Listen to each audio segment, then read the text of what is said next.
Alright, I wanted to do a quick video on how I built my Cerakote oven.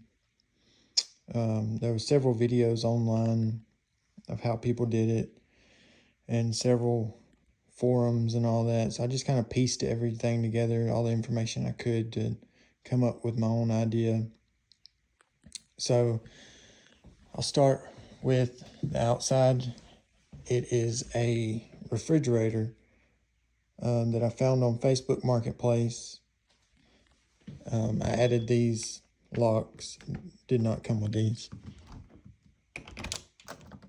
So the doors can actually separate, so you can open just the top or the bottom. But actually, if you're looking for one, look for one that has one solid door, because this has this center bar here, so it's hard to get long pieces in and out. You have to kind of go at an angle and then go down. But this is the only one I could find at the time, so I make do with it. But anyway, so it's what you want to look for is metal on the inside and outside, and it's already insulated, so you've got like 2.5 inches of insulation in here, so you don't have to worry about doing any insulation or anything like that. You're pretty much good to go. So anyway, I added these little hooks to the top. They're just like screw-in hooks. That way I can hang stuff. It's also got the spots for the shelving, so you can put shelving in here, but I just use the hooks and hang. But the main thing is how I did the heating element. So most people are running an oven element, which is like 220 amps or volts or whatever. I'm not an electrician. But I didn't want to have to use a 220 plug. I wanted to stick with a 110 plug. And I wasn't sure if it would be strong enough, but I figured, might as well try it. And if it don't work, I can upgrade to 220. So I got the Inkbird PID. And this is just a generic Inkbird PID box. You can go with the Inkbird one or the generic one. It doesn't really matter. They're identical. And the way I've got it, so this is my power cord here. It goes down to the outlet. And it comes up and goes in the panel here. And these are my heating element wires that go down and they go in there to the heating element. And I did this, the reason I did it this way is in case I needed to upgrade. Everything's secure but exposed. This right here is the thermocouple. I just drilled a little hole in there and taped the wires down so they don't pull through or anything. But anyway, like I said, the main thing is the heating element itself. So I bought this 110 dual element cook stove or hot plate, whatever you want to call it, from Amazon. And the main part about it is that it's all metal construction. So the base, the top, everything is all metal.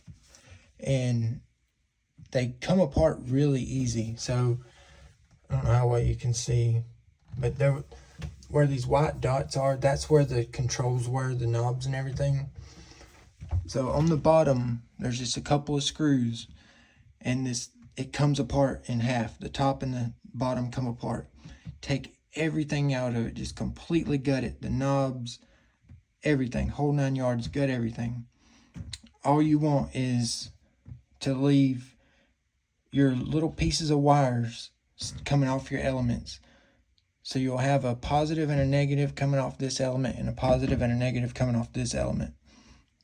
And just cut them down, leave a little bit so you can splice on. But I bought some fireproof insulation, and I put that insulation in here on the top and bottom, so the wires are encapsulated in that insulation, so they can't melt or anything like that.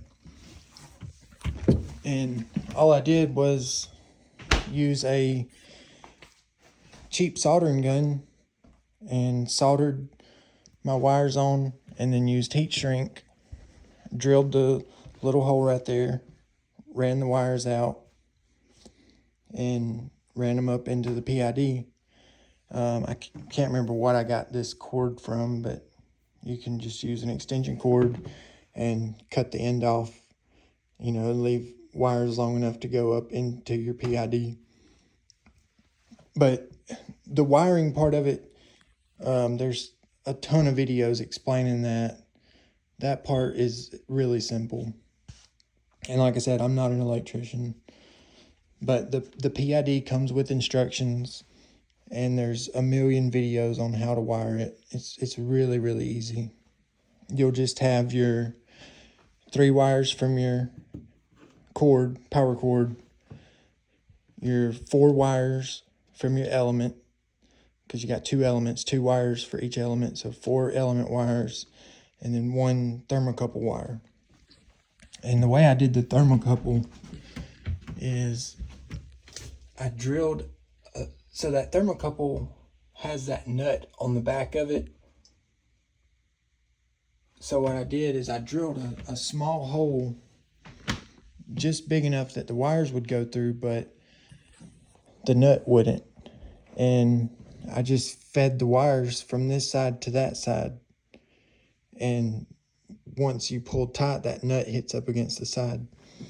And then I just kind of held it tight and pulled it over to the side and taped it down. Because like I said, I didn't know if I would need to upgrade or not.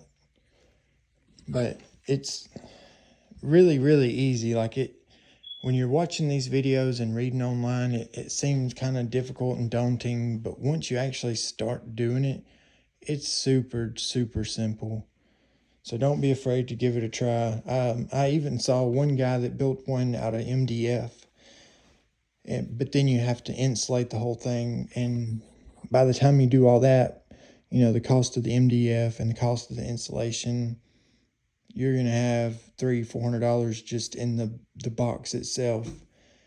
So I found this on Facebook Marketplace for $200, so I just went with it and snagged it. And this thing works amazing. Like, you trust me, you don't need 220.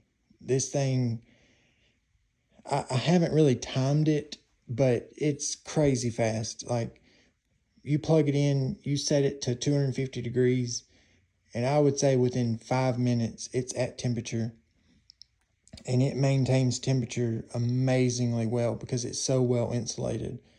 You can turn it off, and an hour later, it's only dropped like 5 degrees. Like, it's awesome. So if you can find one, I definitely suggest going this route. But if not, you can build them out of MDF and lockers. People do all kinds of stuff. There's all kinds of crazy builds out there, but to me, this is the most simple, easy, almost plug and play way to do it. And you're running off 110, so you don't have to wire up a special 220 outlet. You can plug it in anywhere. It's amazing. Don't be afraid to try it, and don't be afraid to use 110. It's plenty. All right, y'all have a good day. If you have any questions, feel free to ask. Like I said, I'll be glad to help any way I can. Y'all have a good one.